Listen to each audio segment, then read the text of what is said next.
Going to read now from the Gospel of Jesus Christ according to Matthew from the 18th chapter. It's a parable. Parable of the unforgiving servant. As soon as you hear that word parable, you're going to especially look beyond the surface meaning of the text. Then Peter came to Jesus and asked, "Lord, if my brother keeps on sinning against me, how many times do I have to forgive him? 7 times? No, not 7 times, Jesus answered, but 70 times 7. Because the kingdom of God is like this. Once there was a king who decided to check on his servants' accounts. He had just begun to do so when one of them was brought in who owed him millions of dollars. The servant did not have enough to pay his debt, so the king ordered him to be sold, with his wife and his children and all that he had, in order to pay the debt. The servant fell on his knees before the king. "Be patient with me," he begged, "and I will pay you everything." The king felt sorry for him, so he forgave him the debt and let him go. Then the man went out and met one of his fellow servants who owed him a few dollars. He grabbed him and started choking him. "Pay back what you owe me," he said. His fellow servant fell down and begged him, "Be patient with me and I will pay you back." But he refused. Instead, he had him thrown into jail until he could pay the debt. When the other servants saw what had happened, they were very upset and went to the king and told him everything. So he called the servant in. "You worthless slave," he said, "I forgave you the whole amount you owed me just because you asked me to. You should have had mercy on your fellow servant, just as I had mercy on you." The king was very angry, and he sent the servant to jail to be punished until he could pay back the whole amount. And Jesus concluded, "That is how my Father in heaven will treat every one of you unless you forgive your brother from your heart."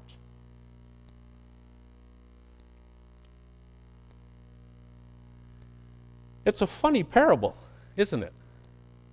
The one I just read. You might even call it absurd. A servant owes a king millions of dollars.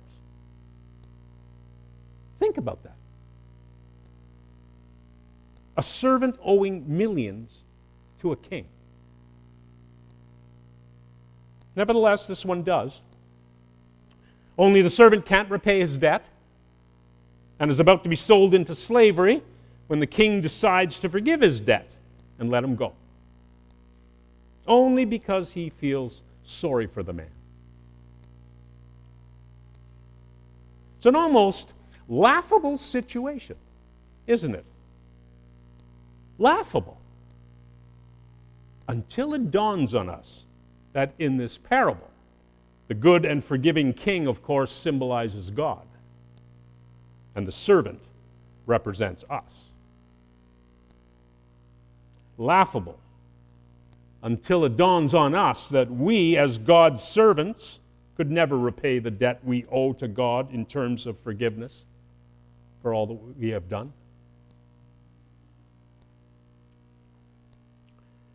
The power of forgiveness is profound. While all the major religions teach about the necessity of forgiveness, it's only been recently that the medical and scientific world has shown us the importance of forgiveness for our own health and well-being.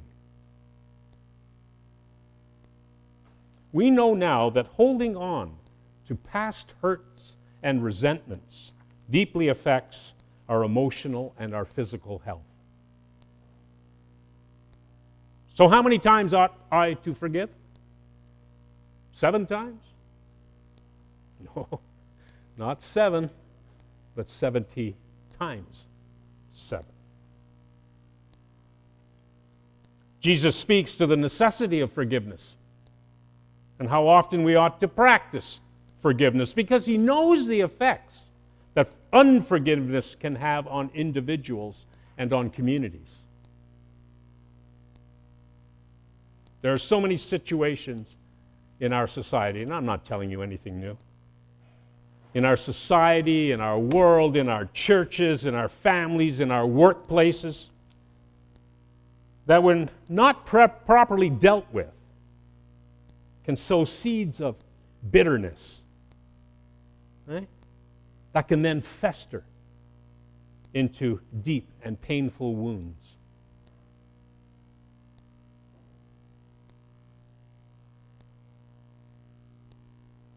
Often I think we don't really want to forgive someone or ask for their forgiveness, even though we know we should. Because I think within us we may have a desire for revenge. We may simply want to get back at someone for what he or she did to us. We may want to return the hurt by turning the golden rule upside down. Do unto others as they have done unto you. Right? An eye for an eye, a tooth for a tooth.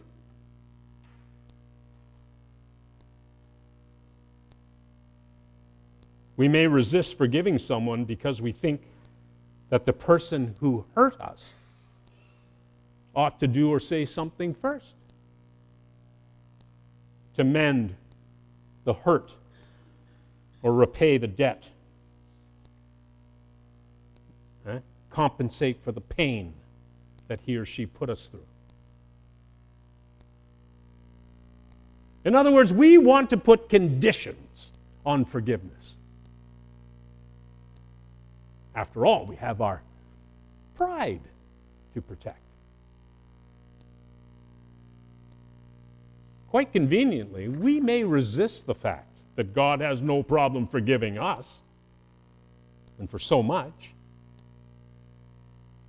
Right? We forget about that. The servant in our parable who is forgiven a huge debt but is unwilling to forgive a small one has no sense in his heart or mind of the generosity and the grace that was shown to him. And if we're honest enough to admit, often we act just like him, don't we?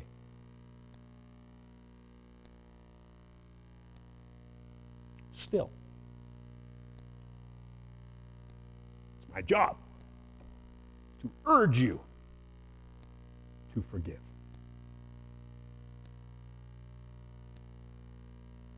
Because we must do our best to release,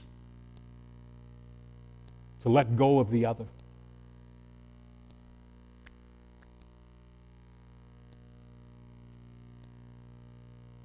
Forgiveness, it's not to deny our hurt. It's not to minimize in any way what has happened to us or to gloss over it. To the contrary, I think that forgiveness is only possible if we acknowledge the negative impact that someone else's actions or attitudes has had on our lives. It's like when children, once abused by parents, can acknowledge what their parents have done.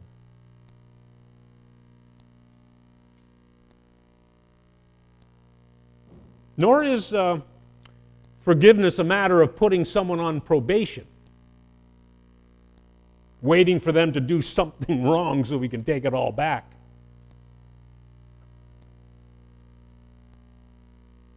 What's more, to forgive is not necessarily to forget. Eleanor Roosevelt, after learning about her husband's infidelity, said to him, "I can forgive, but I can never forget." And some things we should never forget. How about the Holocaust? Ethnic cleansing, war crimes, exploitation of women and children, mistreatment of native peoples, abuse.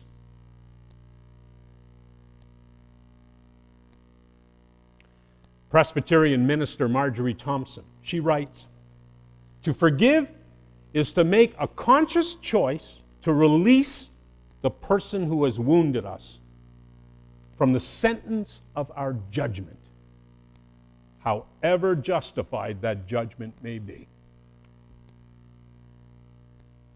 It represents a choice to leave behind our resentment and our desire for retribution, however fair such punishment may seem. Forgiveness involves excusing persons from the punitive consequences they deserve because of their behavior. The behavior remains condemned, but the offender is released from its effects as far as the forgiver is concerned. Does that make sense?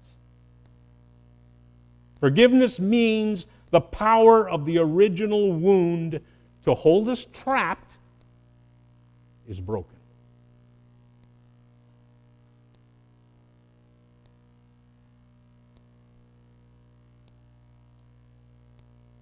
Rabbi Harold Kushner, he tells this little story. A woman in my congregation once came to see me. She is a single mother, divorced and working to support herself and her 3 young children. She told me, "Since my husband walked out on us, every month is a struggle to pay the bills. I have to tell my kids we have no money to go to the movies, while he is living it up with his new wife. How can you tell me to forgive him?" she asked me. I answered her, "I'm not asking you to forgive him because what he did was acceptable. It wasn't.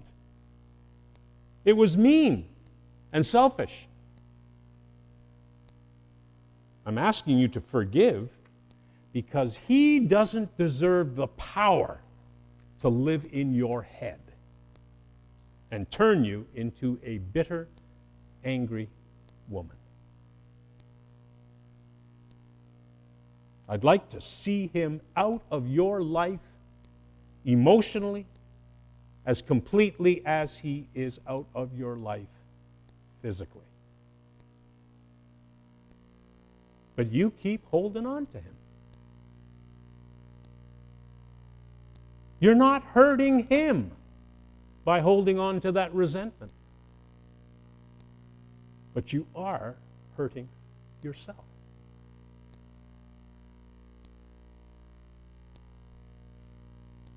So, how many times ought I to forgive? 7 times?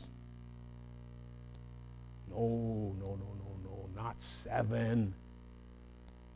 70 times 7. 70 times 7.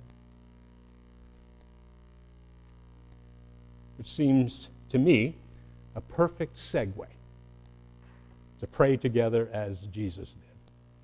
Our Father, who art in heaven, hallowed be thy name. Thy kingdom come, thy will be done on earth as it is in heaven. Give us this day our daily bread, and forgive us our trespasses, as we forgive those who trespass against us. And lead us not into temptation, but deliver us from evil. For thine is the kingdom, the power, and the glory, forever and ever.